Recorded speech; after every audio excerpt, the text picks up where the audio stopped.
dari Pak Firdi dan juga Pak Beni dari SMP Negeri 8 Kota Kupang. Kami sini akan mewawancarai mereka terkait pendidikan anti korupsi yang diterapkan di sekolah. Untuk itu, di sini telah hadir guru bersama kami. Salah satunya adalah guru PKN. Jadi kami sini sebagai anggota kelompok ingin menanyakan di sini mewawancarai Pak sebagai narasumber. Untuk mempersingkat waktu, saya persilakan dari teman saya untuk memberikan pertanyaan. Baik, di sini pertanyaan yang pertama yaitu bagaimana penerapan nilai-nilai anti korupsi yang diterapkan dalam pembelajaran PPKN di sekolah. Jadi ini kalau kita berbicara tentang korupsi, khususnya korupsi ya, kita garis bawah korupsi itu bukan hal yang baru bagi kita, bukan hal yang baru bagi kita, karena korupsi ini memiliki beberapa nilai ya. Kalau tidak salah ada 9 nilai korupsi itu, 9 nilai korupsi. Nah, di dalam 9 korupsi itu sulit untuk orang berapa dan terlalu banyak. Karena pada dasarnya manusia itu tidak sempurna, jadi sulit. Contoh dari 9 korupsi itu salah satunya adalah jujur. Jujur itu hanya sebuah kalimat, tapi untuk implementasinya itu sulit. Tetapi kita harus jujur, meskipun itu berat ya, dari kesimpulan itu. Yang kedua, tidak hanya jujur, ini juga tentang kedisiplinan. Kedisiplinan itu bagian dari nilai-nilai anti korupsi. Ada kedisiplinan. Anda mampu disiplin tidak? Ya, contoh, kamu sulit untuk bangun pagi. Itu bagian dari kedisiplinan. Nah, kalau kamu terbiasa untuk disiplin, maka tentunya kamu tidak bisa korupsi. Jujur dan disiplin. Disiplin itu tidak mudah, tidak gampang. Tetapi kita diwajibkan untuk harus disiplin secara pribadi. Kita harus punya niat yang kuat. Niat yang kuat. Kembali lagi, kalau saya bilang kuat, berarti itu bagian dari apa? Nilai anti korupsi. Artinya sudah berapa? 3. Harus kuat. Orang yang mau mencegah korupsi, dia harus kuat. Apa? Kuat dengan apa? Menahan segala keinginan. Kalau kamu tidak kuat, maka saya tidak tahu lagi. Pasti kamu akan melakukan hal-hal yang tidak senonoh. Tentunya itu akan merugikan orang lain maupun diri Anda sendiri. Korupsi itu tidak hanya merugikan orang lain, tapi merugikan Anda sendiri. Kenapa dikatakan merugikan Anda sendiri? Karena konsekuensinya pasti ujung-ujungnya kamu yang mempertanggungjawabkan sendiri. Kalau dalam 9 itu tidak mampu Anda lakukan, maka Anda akan kesulitan untuk menyesuaikan diri. Bagaimana tetap menjalani?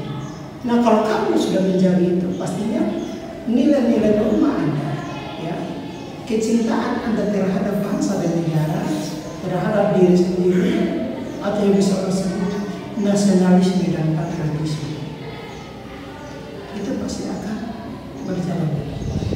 Selanjutnya pertanyaan kedua, dari pembukaan kedua ini, apakah sekolah memiliki program khusus atau kegiatan di luar kelas, misalnya proyek, diskusi, permainan atau kegiatan rutin yang mendukung penanaman nilai-nilai anti korupsi? Jika ada, menjelaskan. Baik, di sekolah kami itu atau SMP 8 itu sudah dijalankan, dilakukan. Apa yang kami lakukan untuk membentuk sikap anti korupsi terhadap peserta didik? Bukan hanya sekedar dari mata pelajaran, tapi dari tindakan.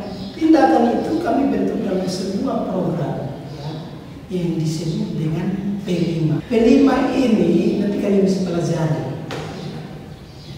Kita mengimplementasikannya dalam P5. Dimensi P5 ini yang kemudian kita bentuk dalam program. Contoh program yang kami lakukan adalah ya, berkehidupan berkelanjutan. Jadi ada slogan yang dinamakan Spenda Sampahku Tanggung Jawabku. Itu program itu yang nanti kita lakukan. Program ini seperti apa? Di sekolah kami, peserta didik maupun guru, tidak hanya sekedar peserta didik maupun guru, seluruh warga sekolah wajib menggunakan tempat makan yang dipakai ulang, ya, tidak sekali pakai. Ya. Artinya bahwa dari program itu kita belajar banyak hal. Pertama, kita belajar tanggung jawab. Yang kedua, kita belajar disiplin. Yang ketiga, kita peduli dengan lingkungan kita, karena bumi ini adalah rumah kita. Ya. Karena bumi ini adalah milik kita. Jadi di sekolah itu tidak ada kantin. Ya. Di sekolah itu diwajibkan peserta didik membawa makanan yang kemasannya bisa dipakai ulang.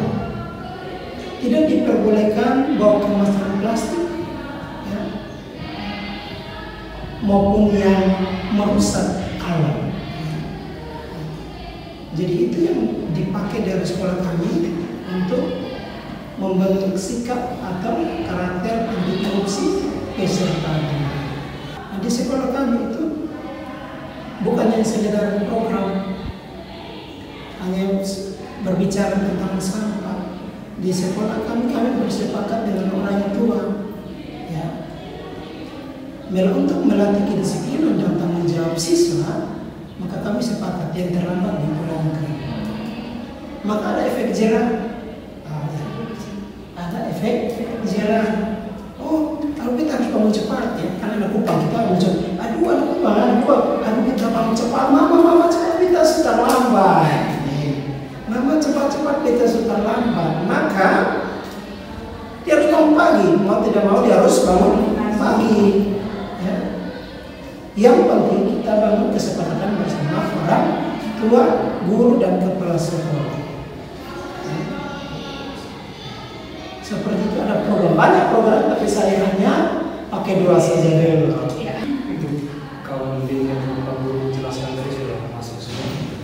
Di sini saya juga menambahkan itu kalau di sekolah salah satu kegiatan untuk mencegah korupsi itu selain kegiatan pramuka. Kegiatan pramuka itu melatih kedisiplinan peserta didik, melatih sikap bertanggung jawab peserta didik dalam melakukan tugas atau tanggung jawab. Masih berkaitan dengan pertanyaan Wapura. Di sini kan bagaimana keterlibatan dari guru, siswa di sekolah untuk membantu, dan juga kan tadi sudah dijelaskan dari program-program itu bagaimana juga untuk menjaga untuk anti korupsi yang kita terapkan di sekolah sebagai manusia.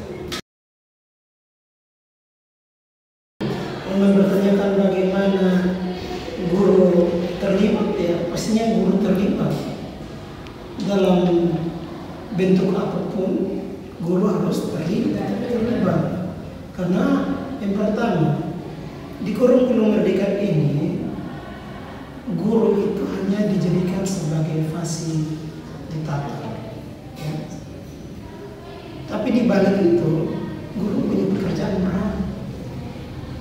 Salah satunya adalah bentuk karakter mereka. Seperti sebelum memulai pembelajaran harus berdoa, ya, harus berdoa. Setelah berdoa ada stimulus, ada esprit sampai penutup kita harus berdoa. Ya, itu bentuk karakter mulai dari dasar. Ketika bertemu dengan orang, guru menyampaikan kepada peserta didik, kamu harus menyapa orang atau sesama Anda. Jadi guru dia tidak kalau begitu dia sangat berperan penting. Pada intinya di kurikulum ini guru dia tetap sebagai seorang guru, dia harus terlibat. Misalnya kalau dalam program apa di sekolah, misalnya pramuka, pembimbing pramuka seorang guru dia harus menjaga, melihat ya, mana yang baik, mana yang tidak baik. Ketika tidak ada hal-hal yang tidak baik, dia harus cepat-cepat mencegah itu agar tidak terjadi.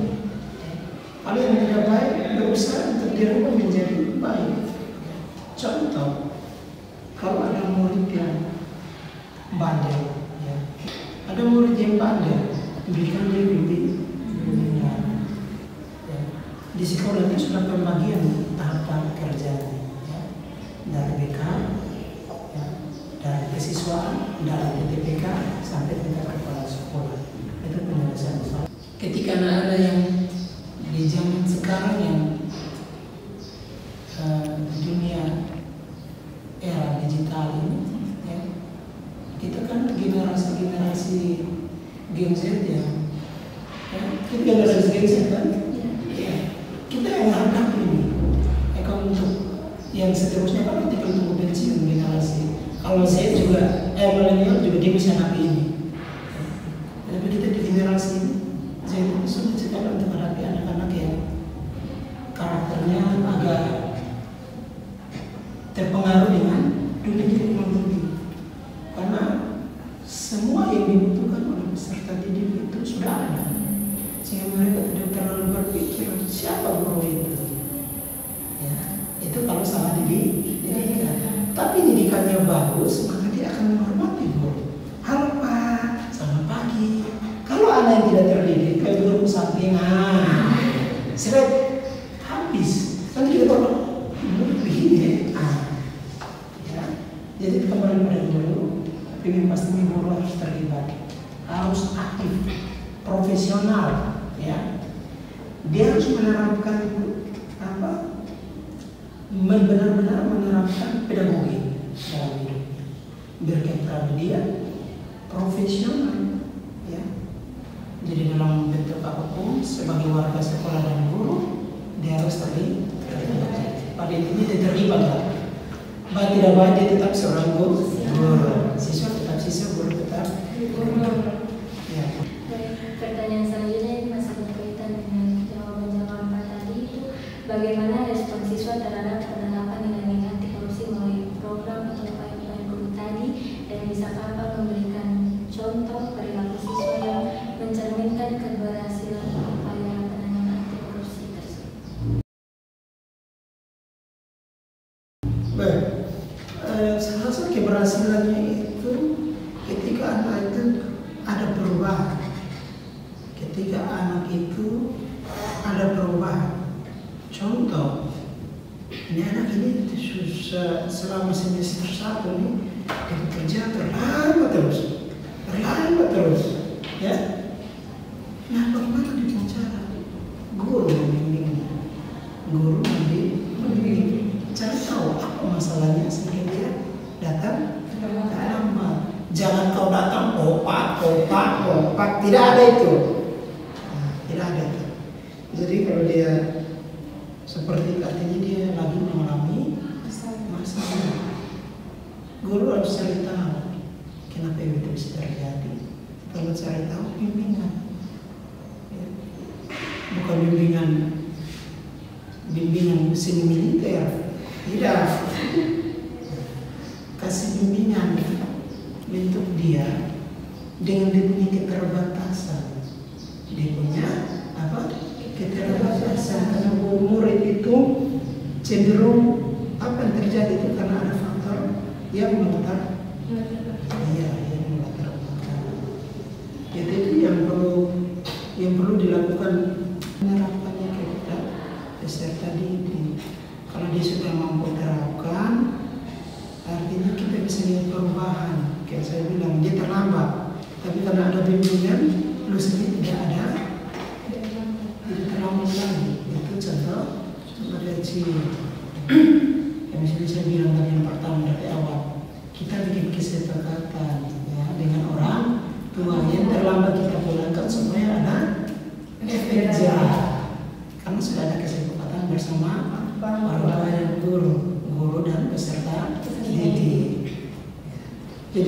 orang tua juga membantu. Bukan hanya guru yang terus effort untuk dia harus usaha sampai muridnya, tapi orang tua. Ya. Saya sedikit menambahkan untuk Pak Bobi yang sudah menjelaskan dengan baik, dan untuk berhasil atau tidaknya suatu pendidikan di lingkungan sekolah, khususnya pendidikan politik, itu tergantung dari peran guru. Bagaimana seorang guru memfasilitasi siswanya dalam bentuk nasihat atau membimbing siswa tersebut, sehingga apa yang siswa itu lakukan baik di lingkungan sekolah tempat guru itu mengajar atau di lingkungan keluarga bisa terbangun dengan baik. Dan juga dari perilaku siswa terima atau tidaknya pendidikan politik itu tergantung dari peran gurunya tersebut. Bagaimana gurunya itu membimbing siswa tersebut, karena siswa tidak, guru harus benar-benar mengajarkan siswa itu. Siswa itu dibentuk oleh guru. Oleh sebab itu mereka akan mengikuti dan meniru guru. Dari bentuk guru itu membimbing, menasihati, maka akan menciptakan keberhasilan dari siswa itu sendiri. Sekian.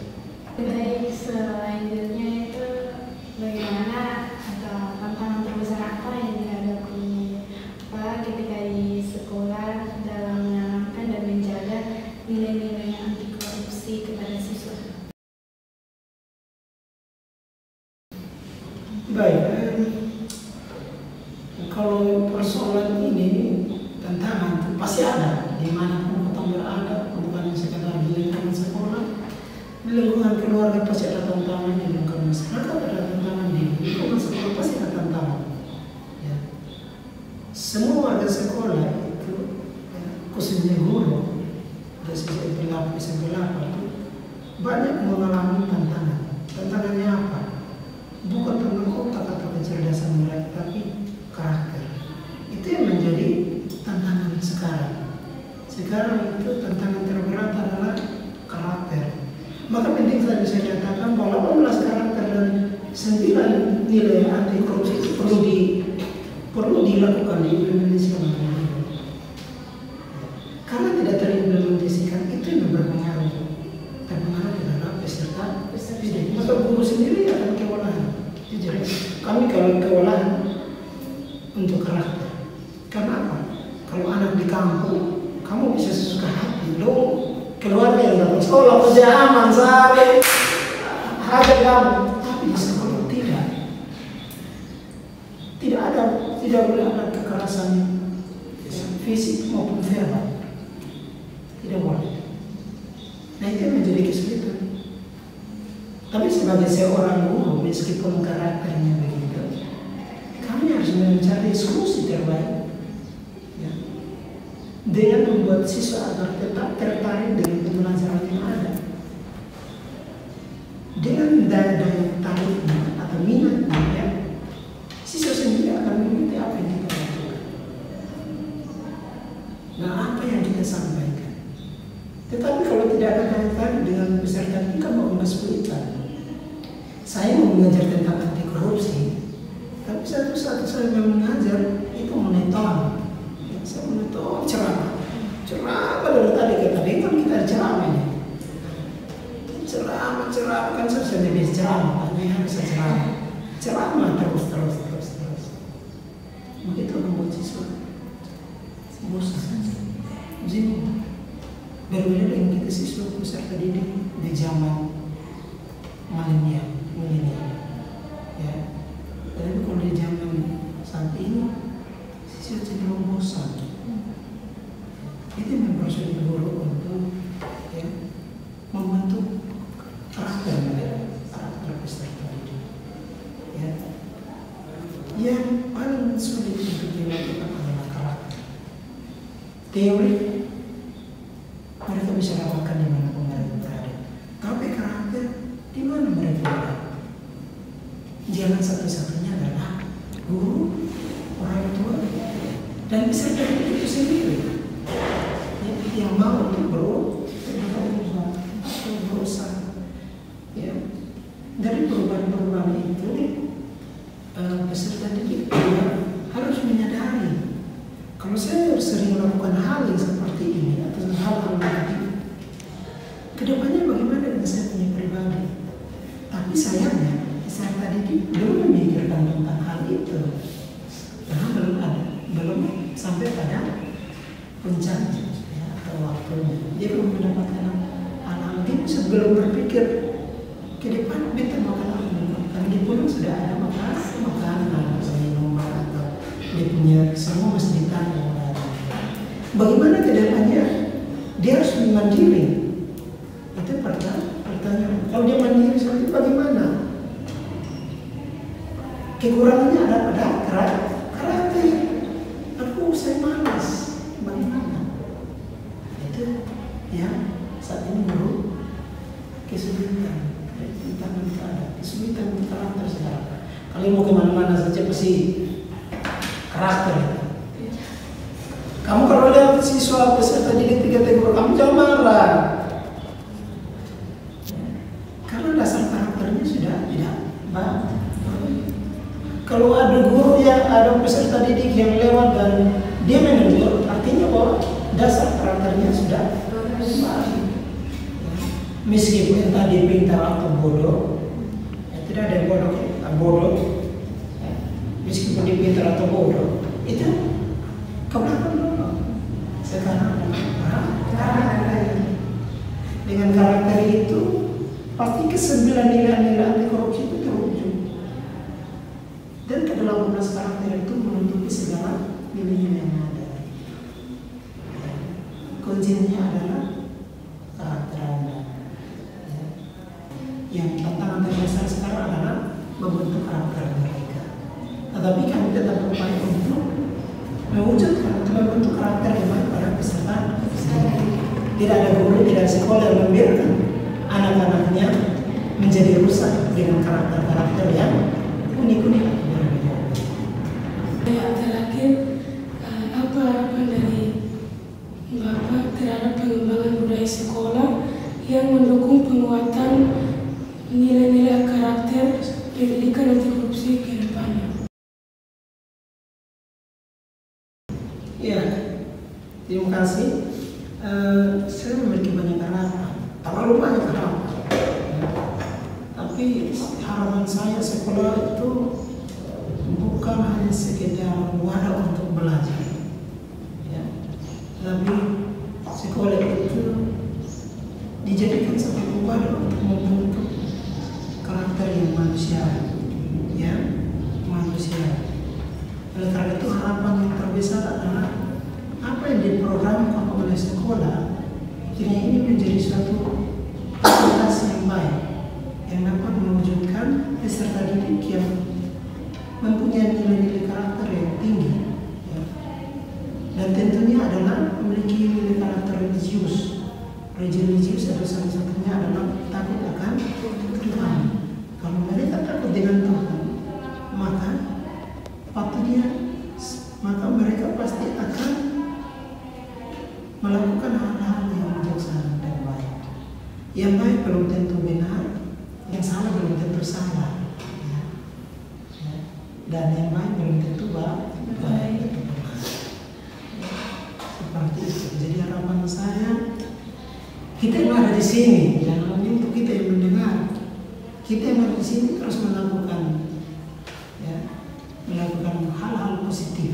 Untuk harapan untuk sekolah yang pasti harapan seperti yang tadi disampaikan, dan dalam yang dilindungi oleh Tuhan, apa yang baik itu yang diberkati, ya. Tapi apa yang tidak baik, semoga itu disingkirkan dari segala hal-hal yang buruk terhadap kita.